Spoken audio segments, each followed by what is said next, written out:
আসসালামু আলাইকুম, hello bikers, কি অবস্থা সবার? সবাই কেমন আছেন? তো কাহিনী যেটা হচ্ছে, এখন আমি মূলত যাচ্ছি বাসার দিকে। তো ভাবলাম যেহেতু আমি গরমে বাইক রাইড করছি আর সেই সাথে আমরা যারা বাইকার আছি তাদের উদ্দেশ্যে কিছু কথা বলা দরকার, যেহেতু গরমকাল পড়েছে, গ্রীষ্মকাল। আর গরমকালে কিন্তু ম্যাক্সিমাম মানুষ হিট স্ট্রোক করে থাকে, আর আমরা যারা বাইকার আছি তারা কিন্তু অবশ্যই হেলমেট পরে রাইড করি।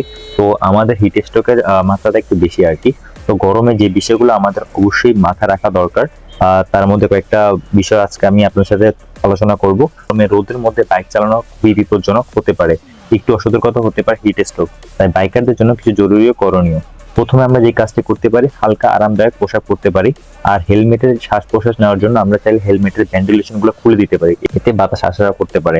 সবসময় আমরা পানি রাখতে পারি, আর আজকাল পানি রাখতে নাও পারলে আশপাশের দোকান থেকে আমরা চাইলে পানি কিনে পানি খেতে পারি। আর পর্যাপ্ত পরিমাণে বেশি পরিমাণে পানি খাওয়া দরকার।